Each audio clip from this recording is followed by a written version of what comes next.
Hola a todos y sean bienvenidos a un nuevo video. Mi nombre es Mario Ernesto López Palma y estoy cursando actualmente el quinto semestre de la carrera de médico cirujano y partero en el Centro Universitario de la Costa, y yo les voy a hablar sobre el tema de transfusión sanguínea y todo lo importante que tenemos que saber sobre este tema. Antes de hablar en sí de la transfusión sanguínea, tenemos que hablar sobre las pruebas que tienen que pasar tanto la sangre del donador como la sangre del receptor. Las principales pruebas son los tiempos de coagulación, que son las pruebas TP y TTP.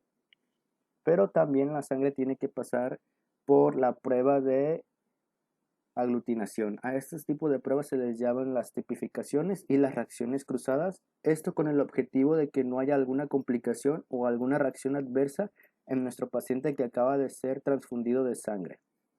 Muy bien. ¿En qué va a consistir esto? Tenemos como ejemplo los diferentes tipos de sangre, que es el grupo A, el grupo B, grupo AB y el grupo O, como se observa en la imagen. Tomemos de ejemplo el grupo A. ¿Por qué el grupo A? Porque como podemos observar es de tipo A porque tiene el antígeno A en la superficie del eritrocito. Para saber si este va a ser compatible con la sangre del receptor, tenemos que hacerle la prueba de aglutinación. Esto va a consistir en colocar una solución que se llama solución anti-A, una gota de solución en la sangre, y si este va a aglutinar como se observa en la imagen, que es aglutina positivo, esto quiere decir que la sangre va a ser compatible tanto del donador como del receptor y no va a tener alguna complicación o alguna reacción adversa que tenga que ver con algún desperfecto en la sangre. Sin embargo, si se realiza la prueba anti-A y no aglutina, es decir, que es negativo, esto quiere decir que la sangre no es del tipo A o no va a ser compatible la sangre del donador con la del receptor. Es por eso que es muy importante que estas pruebas tienen que realizarse antes de transfundirlas o antes de almacenarlas en el banco de sangre. Y del lado izquierdo podemos observar los tipos de sangre, los donadores y a quienes pueden donar. Como podemos observar, el donante universal es el O negativo. Esto quiere decir, si un paciente llega al servicio de urgencias que ya perdió más del 30% del volumen sanguíneo, está inconsciente, la primera indicación es una transfusión masiva, que es la transfusión de eritrocitos, de plaquetas y de plasma, pero no tenemos tiempo para hacer todas estas pruebas. Entonces, ¿qué tenemos que hacer? Como podemos ver, el donador universal es el O negativo. Este puede donar a todos los tipos de sangre sin que haya alguna complicación. Recuerden, donador universal, el O negativo. Ahora hablemos de la transfusión de glóbulos rojos. Esto quiere decir el concentrado eritrocitario. Las indicaciones para transfundir estos componentes son pacientes que requieren las células, pero no el volumen. ¿Qué tipo de pacientes? Aquellos pacientes que cursan con anemia sintomática, una anemia crónica o repercusiones hemodinámicas. También los que requieren o tienen deficiencias de hierro, de la vitamina B12. También se utiliza para prevenir o corregir la hipoxia tisular. Se indica también en pacientes que tienen una concentración de hemoglobina inferior a 7 gramos por decilitro y aquellos pacientes que sufren lesiones traumáticas masivas o a las que acaban de tener una cesárea y perdieron mucha sangre en la cesárea. ¿De acuerdo? Para las indicaciones para transfundir los glóbulos rojos se recomienda a carga lenta los primeros 15 minutos y no debe de exceder de las 4 horas. Esto con el fin de evitar un exceso de volumen en la sangre de nuestro paciente. La transfusión de plasma está indicado en los pacientes que han recibido transfusiones masivas y aún siguen sangrando después del uso de estas plaquetas. O también se utiliza para la corrección de alguna coagulopatía asociada con alguna enfermedad hepática, para corregir el sangrado microvascular. También se usa de forma secundaria al tratamiento trombolítico.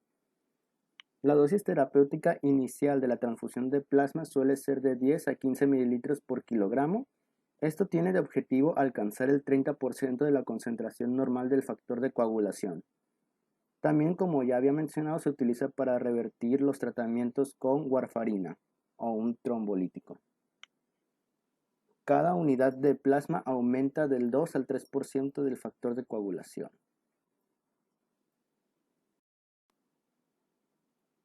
Otro componente de la sangre de la que tenemos que hablar es de las plaquetas y en qué consiste la transfusión de plaquetas. La transfusión de plaquetas está indicada en pacientes con una trombocitopenia inducida por la quimioterapia, y esta transfusión va a permitir o produce el aumento inmediato del número y función de las plaquetas del paciente, independientemente del tiempo de su almacenamiento. También está indicado en pacientes con hemorragias de origen desconocido, los que cursan con plaquetas disfuncionales o los que tienen un recuento de plaquetas de menos de 20.000 unidades por litro. También está indicada la transfusión de plaquetas en procedimientos neuroquirúrgicos o oftalmológicos cuando el recuento plaquetario de nuestro paciente es menor a las 100.000 unidades. Ahora hablemos de las reacciones adversas posttransfuncionales. Estos se pueden dar ya sea porque la sangre del donador y del receptor no fueron compatibles o porque la sangre cursaba con algún defecto, ya sea el VIH, la hepatitis, entre otras enfermedades. Por eso es muy importante realizar todas las pruebas que mencioné al principio del video. Una de las reacciones es la reacción febril no hemolítica, es decir, cuando hay fiebre pero no hay sangrado. Se va a caracterizar porque el paciente posttransfusionado cursa con una temperatura mayor del 37 grados de calentura, y la prevención para esto es el uso de sangre con bajo contenido de leucocitos. También el almacenamiento de las plaquetas que no llevan más de 5 días, ¿de acuerdo? Otra reacción es la reacción alérgica, que se va a caracterizar, como se observa en la imagen, por los exantemas o el prurito excesivo en la piel.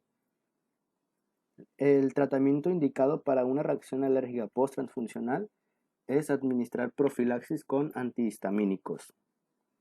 Otra complicación también muy común de entre el 1 al 5% de nuestros pacientes son las complicaciones respiratorias.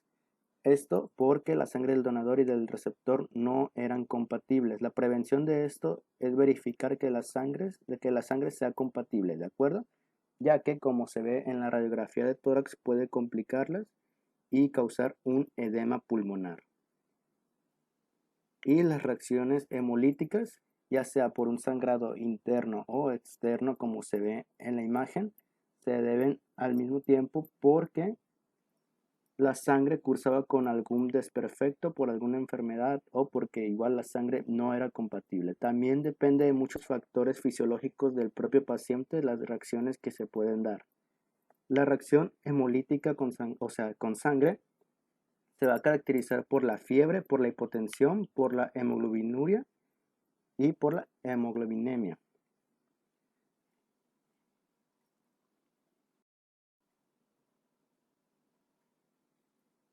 Ahora tenemos que hablar de una sobrecarga circulatoria. Esto quiere decir cuando hay un volumen excesivo de sangre en nuestro paciente o cuando se administra mucha sangre a nuestro paciente y hay una sobrecarga circulatoria.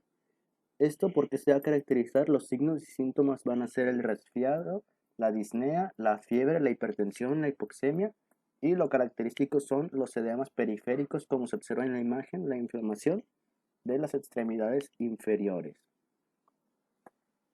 Lo indicado para esto es la hospitalización en cuidados intensivos y administrar diuréticos, más específico la furosemida en dosis de 20 a 40 miligramos. También tenemos que estar vigilando a nuestro paciente la oxigenoterapia, la frecuencia respiratoria, que tiene que ser más de 25 por minuto, la frecuencia cardíaca, que tiene que ser de entre 40 a 130 por minuto, la presión arterial sistólica, que tiene que ser de 90 milímetros de mercurio. Bueno, por mi parte eso sería todo. Espero que les haya quedado todo claro. Muchas gracias por ver este video. Hasta la próxima.